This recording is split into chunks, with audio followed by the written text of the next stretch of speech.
I thought this was supposed to be about stocks. Where? Oh, what's up, y'all? This thing's going, right? Oh, yeah, it's my pimp cup, right? Yeah, you like that. You know you like that. I'm pimping right now. So, I don't know whether it is, and we're trying to figure out what the story is with this market. Why has it become easier to trade this market as it had been prior? It has been getting easier. 1 or 2 days, sure, you have those impossible days where your stops, no matter how far out you put them, it goes to your stop, you get out, and the stock goes back the other direction. Those days are still out there.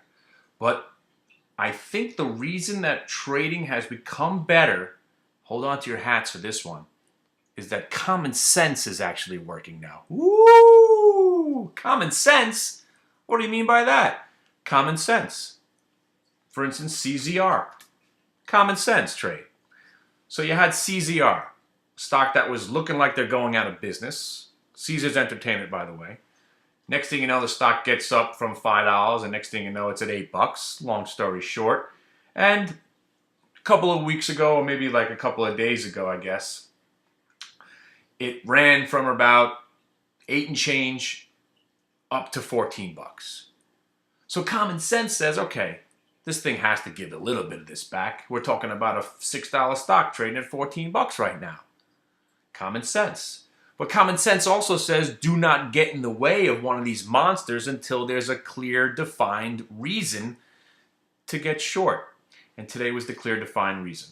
We were looking for a blow-off top. We got it the other day at 14.25. And then the next day when it didn't break back over 14, we thought right there is a decent short, but we didn't trade it yet. But then yesterday, we saw how it failed to break another new high. So you're making a series of lower highs. And today, all we were looking for the stock to do was break down under the low of the day. So it opened up relatively strong, got as high as 1274, but as it rolled back over to 1234, that's where we got short. And it coincided with some of the news that made it go up. They were kind of deflating the news. Next thing you know, the stock starts to disintegrate, and we're short, and we made some pretty decent money. For a $12 stock, getting it down to $11.80 was pretty good. We covered the rest at 11.5, and whatever the stock does now, I don't care. It's time to talk about swing trading and why these have been so successful. The market doesn't go down. The market doesn't go down. The market doesn't go down. You understand? So anytime you have a stock that gets beat up, wait for it to subside. Don't be the first guy on that first pause to jump in like Rax today at 65. Looked good there at 65 for a second, right? Didn't it? You know who I'm talking to. 62 looked pretty good there for a second, didn't it? No. But look at the chart. You see the stock was as low as 59.85, just as close as, let me get it for you. So as close as November, the stock was trading at 59.85, 59.84 to be exact on November 11th.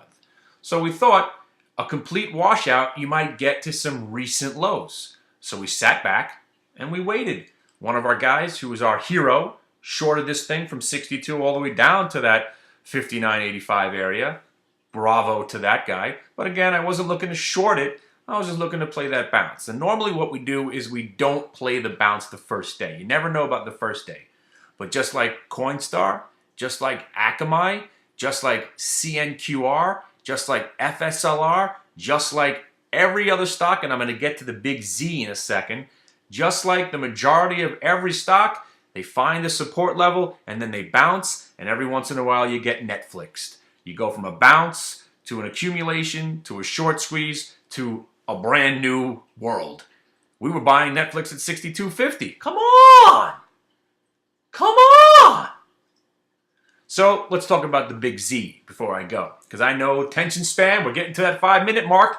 Your head's probably fucking exploding right now. Ah, I can't take any more information. Stop talking. Stop talking. Stop talking. Ah! Right? I did that for you. You love it when I go total fucking like, what was that movie?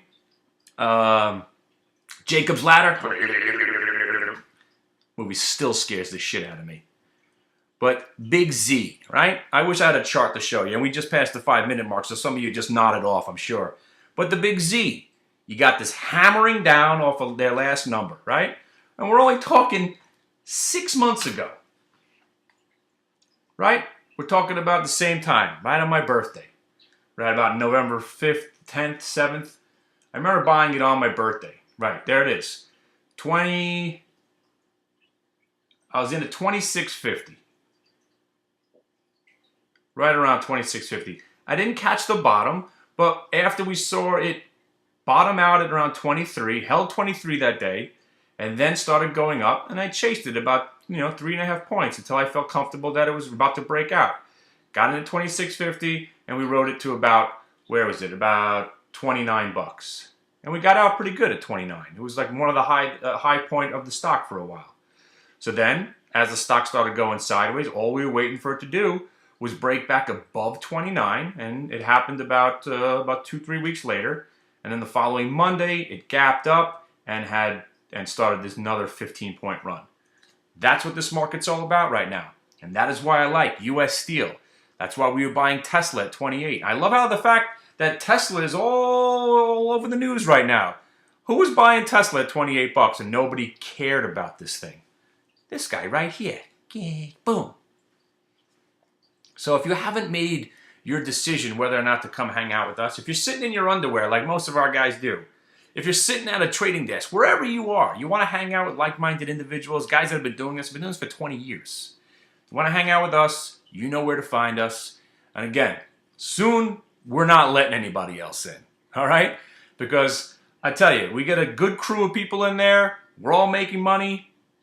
I'm very superstitious. And once I get to that point where I'm comfortable, I don't want to change anything.